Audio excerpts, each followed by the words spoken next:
Quinta-feira, 25 de novembro de 2021. Está começando pela Folha FM 98,3, emissora do Grupo Folha da Manhã, mais um Folha no Ar, primeira edição. São 7h06. Muito bom dia a todos. Sejam bem-vindos a mais uma edição do Folha no Ar. E a partir de agora, com todas as informações importantes para você começar o seu novo dia, esse novo dia. Ao vivo, também estamos no Face, no YouTube e no Instagram. Qualquer uma das plataformas aí você pode acompanhar a nossa transmissão agora e logo mais pode ouvir esse programa também em podcast, qualquer plataforma também. E às 17 horas, reprise na Plena TV. O Instituto Nacional de Meteorologia prevê para hoje em Campos máxima de 28, mínima de 18 graus. A temperatura fica mais elevada agora pela manhã, porém o tempo pode ficar parcialmente nublado à tarde, sem previsão de chuva para esta quinta-feira, onde nós estaremos conversando aqui no programa com o Fabiano de Paula, presidente da Fundação Municipal da Infância e da Adolescência de Campos, né, a chamada carinhosamente como a Fundação do Menor. E o Fabiano já está conosco, né? Por isso agradecemos, Fabiano, e já vamos trazer o seu bom dia e essa entrevista, onde vamos falar aí, junto com o Arnaldo Neto, sobre a defesa, né, e toda a atuação da Fundação Municipal da Infância e Juventude, né, e Adolescência, né, sobre essas defesas dos direitos dos adolescentes. Então, de antemão, muito obrigado pela sua presença. Vamos só fazer as manchetes aqui do portal folha1.com.br e a seguir a gente começa aí a nossa conversa. No oferecimento de Proteus Serviços de Saúde e Medicina Ocupacional com a qualidade certificada ISO 9001-2015, Unimed Campos, cuidar de você, esse é o plano. Laboratórios Plínio Bacelar e apoio Unicred Norte Lagos. Quem conhece, valoriza. Destaques de hoje do portal folha1.com.br. Câmara aprova parecer contrário à prestação de contas da Águas do Paraíba. Documento será encaminhado à Prefeitura, que ficará responsável por eventuais sanções. Carla, sobre carnaval em São João da Barra, abre aspas. Se faz, reclama. Se não faz, reclama. Ministra Damares Alves fará agenda em Campos para ouvir demandas. Visita foi acordada nesta terça-feira em reunião com Clarissa Garotinho. Vladimir sanciona leis que regulamentam os novos programas sociais. Benefícios eventuais, acolhe Campos e cartão Goitacá estão entre eles. Aprovado o relatório final da CPI dos royalties e prevê aumento na arrecadação para Campos também. Comissão da Alerj vai pedir cancelamento de multas aplicadas na pandemia. É que os condutores não puderam recorrer, porque o órgão estava fechado. Agendamento online da vacinação ainda disponível. Campos continua convocando a população para receber a vacina. Agora tem vacina e as pessoas não procuram. Aprovada a dose de reforço para a vacina da Pfizer. Curto-circuito gera princípio de incêndio em pizzaria na Pelinca. Suspeitos de roubo a banco em Vitória são presos em Campos. Esses são alguns dos destaques do portal folha1.com.br, que ainda tem uma série de blogs ali muito interessantes para você acessar com todo o conteúdo gratuito. Bom, nesse programa de hoje, conforme a gente já anunciou, temos o prazer de receber aqui o Fabiano de Paula, presidente da Fundação Municipal da Infância e da Adolescência. O Fabiano, obrigado pela sua presença. De antemão aí, agradecemos essa oportunidade de a gente falar um pouco mais sobre essa tão importante fundação do nosso município. Seja bem-vindo aqui ao nosso Folha no Ar. Bom dia. Bom dia, Arnaldo. Bom dia, Cláudio. Bom dia a todos os ouvintes e a todos que estão nos assistindo aí no Folha FM. Bem-vindo, amigo. Deixa eu trazer o bom dia também do Arnaldo Neto, e já nessa sequência aí, Arnaldo, no seu bom dia, cumprimentando, né, eu já peço a você para começar esse bate-papo aí com o nosso Fabiano. É um prazer, Arnaldo, sempre muito bom tê-lo conosco aqui no Folha no Ar. Seja bem-vindo, Arnaldo. Opa, bom dia, Nogueira, bom dia, Fabiano, obrigado pela participação aqui com a gente, bom dia sobretudo a você, ouvinte da Folha FM. Fabiano, vamos começar falando basicamente, de maneira geral, qual o papel da Fundação Municipal de Infância e Juventude na atuação em defesa dos menores, na questão do acolhimento dessas crianças, de incentivo e apoio às casas de acolhimento, no apoio ao Conselho Tutelar, de maneira geral. Se a gente for pincelar, qual o papel da Fundação Municipal de Infância e Juventude na atuação no município? Então, Arnaldo, o que ocorre? A Fundação Municipal da Infância e Juventude, ela é responsável pelas 8 casas de acolhimento, né, do município, pelos 5 conselhos tutelares, né? E no combate, né, a essas questões, a gente tem o Conselho Tutelar que está na ponta, né, disso tudo aí. Eles fazem essa primeira abordagem, né, dessas crianças que estão nessa situação de vulnerabilidade, né? Crianças que ou são entregues para adoção, ou crianças que estão nas ruas aí, né, com mães que são mães e pais que são dependentes químicos e que são pacientes psiquiátricos, né? Então é feita essa abordagem, são no caso encaminhados à central de regulação, né, depois de uma decisão judicial, para que seja feito o acolhimento, né, em uma das nossas casas de acolhimento institucional. Você assumiu a fundação, agora eu não vou lembrar exatamente quando que foi formalmente, mas você foi em julho, né? Mas ali em junho, depois da saída do Igor, aquela questão política que a gente vai abordar lá na frente um pouquinho mais, isso. Mas a partir dali você já estava atuando na fundação, né? E assumiu efetivamente em julho. Mas você pega esse trabalho no meio da pandemia, né? E a gente não pode deixar de falar sobre isso. Como que tem sido a atuação nesse momento? Quanto tem dificultado a atuação da Fundação ainda essa questão da pandemia? A dificuldade que a gente tem, na verdade, seria com relação à oferta dos cursos, né?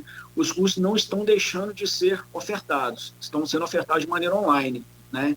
A gente tem aí 5 polos do Qualifica Jovem e do Qualifica Polo, né? Que são os cursos ofertados para adolescentes de 18 a 29 anos, né? E 5 núcleos, né, da Fundação para atender jovens de 8 a 17 anos.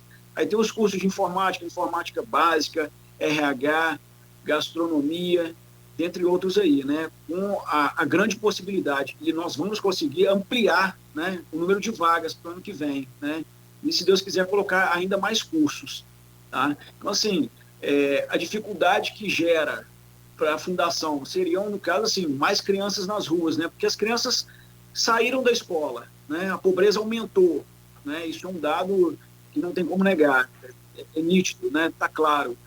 E isso realmente dificulta um pouco o trabalho, né, da Fundação. Agora, com relação a essa questão de aumento de crianças nas ruas, ontem nós recebemos aqui a doutora Anique, a promotora da Infância e Juventude, e ela falava sobre essa atuação conjunta que tem acontecido nas ruas. Como que vocês têm atuado em relação a essa questão e qual o encaminhamento que é feito? Vocês, o Conselho Tutelar acompanha, né, essa questão dessa fiscalização em pontos já específicos em que o cidadão campista conhece e sabe que realmente está tendo um aumento dessas crianças em situação de rua. Seja, como ela falava ontem, seja uma exploração do trabalho infantil, né, as crianças vendendo doces nas ruas, enfim, vendendo algo nos sinais, ou seja, realmente questão de pedinte, né? Crianças que são levadas para pedir dinheiro ali nas ruas. Essas crianças, elas são acolhidas, elas são levadas a algum tipo de projeto específico? Há um projeto, por exemplo, de acolhimento em que ela ficaria como se fosse uma interna, por exemplo, essa criança ficaria internada, mas há um serviço intermediário que fizesse aí um acolhimento durante um período e volta para casa. Como que funciona? Depois que essa criança ali reconhecida como em criança em situação de rua, o que acontece com ela? O que acontece, Arnaldo? A criança tem que estar em uma situação de vulnerabilidade, tá? Essa força-tarefa que está sendo feita aí, no caso, entre o Ministério Público e o Conselho Tutelar, é porque realmente a situação aumentou muito durante a pandemia, né? Então, assim, nós temos feito alguns seminários, algumas reuniões com algumas entidades, juntamente com o Conselho Tutelar, né? Para ver essa questão do primeiro emprego, né? Desse encaminhamento para o primeiro emprego, né? E algumas empresas, né, já são parceiras, a gente está vendo a atuação de algumas empresas em campos para dar esse primeiro emprego. Uma das empresas, no caso, é o Superbom, que a gente tem alguns acolhidos já que já estão fazendo o Jovem Aprendiz? Jovem Aprendiz, isso, fugiu a palavra, me desculpe. E é muito bom você chegar no supermercado, já ver que o adolescente está ali, né, trabalhando, já está tendo responsabilidade com o seu dinheiro, né, e a proposta é sempre aumentar, né, sempre ampliar para dar mais oportunidades. Tá? E assim, conforme eu falei anteriormente, a criança ela tem que estar em uma situação de vulnerabilidade, né, ela tem que estar, porque assim, pobreza em si não é um motivo para acolher uma criança em uma das casas de acolhimento. Pobreza em si, não. Ou a mãe ela é uma paciente psiquiátrica, ou é usuária de drogas, enfim, ou ela foi abandonada, né? Aí ela é entregue para adoção, mas enfim, adoção seria o último caso, tá? Primeiramente é feita toda um trabalho de reintegração às famílias. Adoção, último caso. Fabiano, você fala assim, pobreza não é motivo para acolher ninguém na fundação, e aí eu gostaria até que você explicasse um pouco mais para a gente poder entender. Acho que é o artigo 7 do ECA, do Estatuto da Criança e Adolescente, fala sobre essa questão da pobreza, que é um dos maiores desafios, né, que você, por exemplo, tem, que é combater a pobreza. E o que eu quero entender é assim, a pobreza não é motivo de acolher ninguém, mas muitas das vezes, através dessa pobreza, é que a criança busca, ou a família, ou enfim, busca o sustento através de meios ilícitos. E aí eu gostaria que você me explicasse por que a pobreza não é modo de acolher, motivo de acolher, mas é de assistência. Como é que funciona esse relacionamento com a pobreza, que hoje, você pode também comentar, deve ter aumentado demais aí essa demanda na fundação? Sim, aumentou sim a demanda, conforme eu falei, né, Cláudio? Principalmente a pandemia, né, que aumentou muito porque as crianças saíram da escola. É papel do poder público, né, ofertar condições, né, para a população para não viver em uma situação de vulnerabilidade.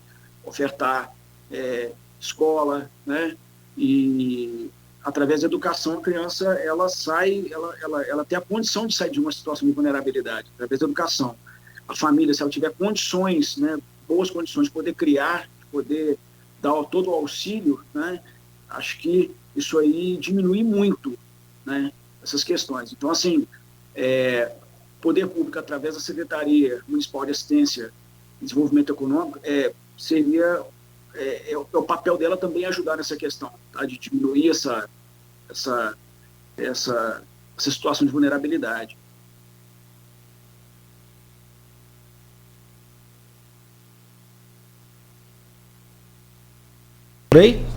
Saiu aí? Bom, porque na verdade o que ocorre, Fabiano, e aí entra essa questão justamente da pobreza. Pela pobreza que se demandam os atendimentos mas eu entendi que você falou que não é motivo para acolher, mas é motivo para buscar um apoio a essa criança, né? É motivo de apresentar a essa criança uma alternativa à vida ilícita, às coisas erradas, né? E aí, exatamente. E aí entra a fundação com toda a sua estrutura. Sim, a fundação ela oferta os cursos, né? Existe as casas de acolhimento, né? Então, assim, a estrutura que nós oferecemos para as crianças que estão, né, nessa situação para dar uma oportunidade a ela, né? Isso tudo é ofertado dentro da fundação, tá? Com relação à questão do curso, com relação ao serviço de reconhecimento de vínculo, aos cursos do Qualifica, aos cursos do Qualifica Polo, né? E tudo isso aí é ofertado para que, de alguma forma, diminua, né, toda essa questão. A conexão caiu, voltou, agora tá normal, né? Voltou, vamos ver se vai direto. Até onde vai aí? Caiu aqui durante... Mas estava ouvindo vocês falar sobre essa questão. Mas ontem também a gente abordava esse assunto, então está muito fresco a gente falar sobre isso, essa questão da infância e juventude, porque conversávamos ontem também sobre esse assunto com a Anique. E você citou, Fabiano, na última pergunta que eu te fiz, a questão do jovem aprendiz. Citou até uma empresa que já acolhe essa questão do jovem aprendiz. E ontem a Anique falava do quanto que é importante para essas crianças que estão em casa de acolhimento, que já passaram de uma certa idade, que dificilmente serão inseridas numa família substituta, ou seja, seriam adotadas, né?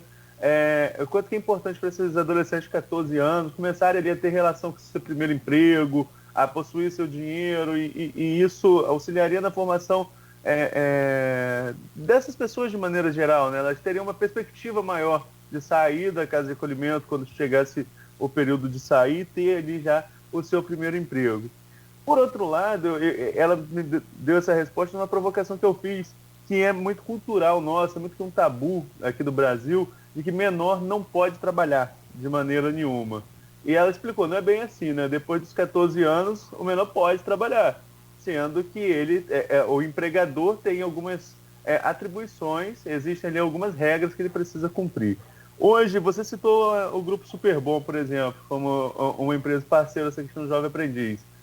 De maneira geral, sem necessariamente citar tantas empresas, as empresas têm esse acolhimento, têm esse programa, aderem a esse programa. E para você, o que representa essa primeira oportunidade para o jovem a partir já dessa idade de 14 anos? O quanto isso influencia na formação desse jovem que vive na casa de acolhimento, por exemplo? Arnaldo, então, o que acontece? Lugar de criança, né, é na escola, a gente já sabe disso, né? Mas, para uma criança aprender a criar, a ter uma responsabilidade, né, principalmente com o seu dinheiro, isso é muito bom para ela, né, muito bom para o desenvolvimento, né, para o desenvolvimento intelectual dela. Alguns adolescentes, por exemplo, que eu tive a oportunidade, eu fiz uma visita ao Degase há um tempo atrás, né, e lá conversando com as pessoas de lá, a gente observa que alguns jovens, por exemplo, eles estão... Eu sempre digo isso, né, em algumas entrevistas ou em alguns seminários, o jovem ele caminha em cima do muro, né, aqueles jovens ali do Degase. Muitos ali têm muita vontade de trabalhar, de ter uma oportunidade, muitos, né, só que não encontra essa oportunidade. Aí cai para qual lado do muro? O lado da facilidade, né? Qual que é essa facilidade, entre aspas, né, facilidade? O lado do tráfico. Ou seja, então, quando falta uma oportunidade, quando o poder público não oferta essa oportunidade, ou quando o próprio setor privado também não oferta essa oportunidade, o jovem tende a ir para um lado obscuro, né? Para um lado que não condiz com o que deveria, com o certo, né? Então, a importância do trabalho seria essa, né? Para ele poder criar responsabilidade, porque ele quer trabalhar, né? E muitos, além disso tudo, muitos têm talento, né? Muitos querem poder exercer aquilo que sonha, né? Eu tenho visto, por exemplo, na fundação, alguns jovens, como um que vive no Conviver, né? E uma que está no Cativar, lá no Parque Imperial. Tem uma menina lá que ela escreveu um livro, né? E esse livro está para ser publicado. A primeira-dama Tassiana, ela ficou apaixonada pelo livro, né? Se encantou com a ideia e quer agora publicar esse livro.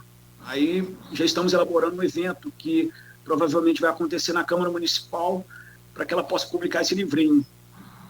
E o outro, esse jovem lá do Conviver, de uma dessas, eu falo Conviver e Cativar, que são o nome das casas de acolhimento institucional do município, tá? Esse menino que vive lá no Conviver, ele participou de um concurso de desenho do Ministério Público, e ele ganhou, ficou em primeiro lugar, né? e nós divulgamos isso.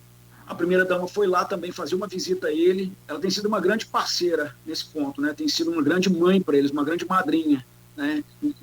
Incentivando e dando muita atenção também. E voltando, ele ganhou esse prêmio, né? E as psicólogas das casas, os psicólogos, a equipe técnica, eles relatam para a gente como que muda, né? O dia a dia deles, isso. As crianças, eles geralmente, alguns chegam lá muito acanhados, com aparência triste, e depois de um dia como esse, de uma visita, ou de um prêmio, ou poder exercer uma atividade assim, a vida deles muda completamente. Eles viram outra pessoa, né? Ou seja, a gente percebe como que é bom para o desenvolvimento deles, né? Então, e o trabalho também dessa forma, né? Isso aí motiva a criança e motiva o adolescente. Eu queria colocar pegando esse fio aí que o Arnaldo deixou, sobre esse jovem aprendiz. Eu conversava com um empresário agora recentemente, e ele falou comigo aqui, eu fiquei muito assustado, eu fiquei muito preocupado, porque vai dificultar para você, por exemplo, Fabiano, e para tantas outras instituições como a sua, né, que você preside aqui no município, para fazer um trabalho sério, bom, com efetivo resultado. Ele disse para mim, Cláudio, em algumas vezes é melhor você pagar a multa ao Ministério Público do Trabalho, ou a Vara da Infância, o que for, a contratar um jovem aprendiz. Porque esse jovem dá muito trabalho para aprender, um dia tem prova, não vem estudar, a lei parece que não sabe, favorece muito na visão desse empresário, vamos deixar bem claro isso. Tá? E aí eu vou te passar essa dificuldade justamente para que você transmita para a gente o que ocorre nesse intermédio aí, entre você, né, e tentar uma ação. Tá bem aqui, dando uma...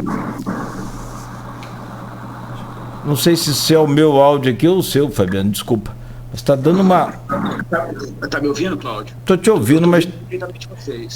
Tá dando uma espécie de um ruído aqui muito forte pra gente, né, Arnaldo? Tá chegando aí até você? Tá meio estranho isso. Mas vamos lá. O que precisa então, e o que você tem preparado aí para convencer esse tipo de empresário de que o jovem aprendiz vale a pena? É melhor investir no jovem aprendiz a pagar a multa? Então, Arnaldo, essa é uma questão a ser discutida, né, inclusive nesses seminários, né? A gente tem que mudar essa mentalidade, porque pensando só pelo lado financeiro fica fácil, né? Mas, assim, a gente poder dar uma oportunidade a um jovem, tirá-los das ruas, né? Criar uma nova mentalidade, uma nova sistemática, eu penso que seria bem melhor, né? Para um ser humano, né? Para nós como sociedade. Tá? Então, assim, isso aí seria uma questão a ser discutida. Se ele pensar só dessa forma, é melhor eu pagar a multa do que pagar o jovem aprendiz, porque fica difícil. Se ele pensar só pelo lado econômico, assim, um pouco estranho. Então, assim, acho que seria uma questão a ser discutida mesmo em um seminário, em uma audiência pública, né, para que a gente possa, de repente, mudar isso aí, né, tentar uma nova forma, um novo fluxo, né, já é uma questão a ser discutida. Mas essa questão que o Nogueira levantou, né, essa questão de convencer o empresariado, você toma também como uma missão sua, enquanto hoje presidente da Fundação Municipal da Infância e Juventude? Você acha que você acha que pode ser uma atribuição sua de garimpar, de conversar mesmo, de ir atrás desse empresário e chamar ele para dentro dessa discussão? Perfeitamente, Arnaldo, perfeitamente. Né? Diante de uma questão, né, colocada agora como essa, né, assim, o fato de chamar o próprio empresário para perto e discutir essa questão com ele, chamar ele para esses seminários que a gente está programando, para as audiências públicas, né, para que eles exponham essa situação. Tá? Ou seja, a gente tem que fazer esse caminho também, esse caminho de facilitar para o empresário. Tem um comentário aqui do Maurício Batista, tem dois na verdade, né, que ele Primeiro ele fala que criança é na escola e ponto, inclusive é um equívoco da promotora, sobre o que conversávamos aqui ontem, na visão dele. E ele fala assim, comparando o desempenho profissional daqueles que começaram a vida laboral já aos 15 anos ou antes, com aqueles que entraram no mercado de trabalho após a idade, o relatório revela que o trabalho infantil leva a menor performance acadêmica e a empregos de pouca remuneração. Depois, Maurício, coloca pra gente aí a fonte desse relatório, por favor. E eu só trazendo pra discussão e assim, a gente vai vendo que vai ficando velho, né, quando a gente começa a dar exemplos da vida da gente também.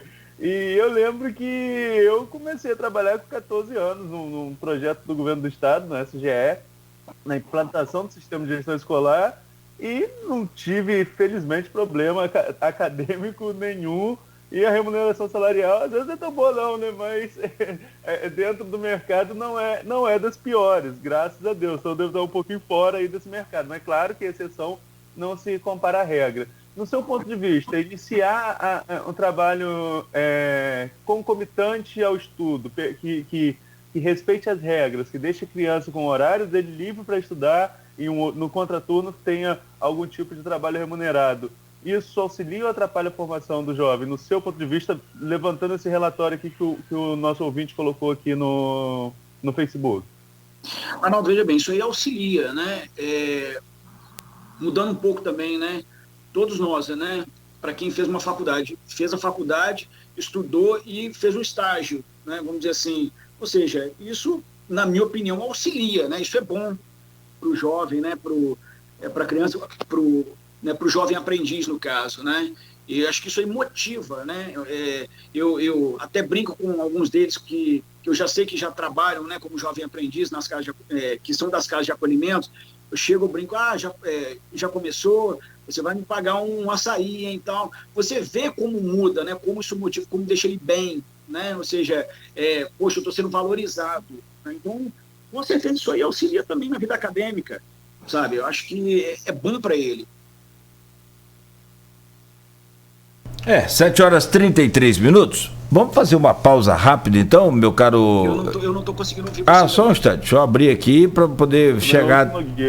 vai chegar aí agora. Arnaldo, estou ouvindo. Não, o problema aqui foi entre o computador e a cadeira. O aplicativozinho sentado aqui deu ruim.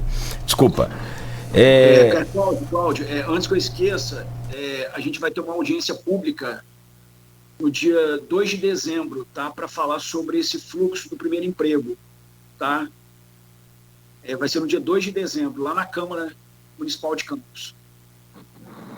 Legal. Vamos fazer o seguinte, após o intervalo, Arnaldo, você volta, comenta aí sobre essa audiência pública e de que forma, né, vai ocorrer, se vai ter alguma transmissão, vai ser online, vai ser presencial, para a gente acompanhar também, para quem quiser, evidentemente, que acompanhar. E nesses tempos modernos, cara, a gente pode ficar aqui uma manhã inteira debatendo essa questão de adolescente, jovem, criança trabalhando. Porque essa criançada está toda nos aplicativos aí, fazendo dancinha, fazendo gracinha e começando a ganhar dinheiro nos TikToks da vida. E aí, como é que fica mais esse incremento aí, né, nessa situação? Então, a gente tem que colocar esse molho aí nessa situação para que você possa também desvencilhar para a gente mais esse desafio, né, que é o desafio da tecnologia, da internet aí, principalmente agora, né, com a pandemia e a aceleração do uso aí, evidentemente, que desses aplicativos.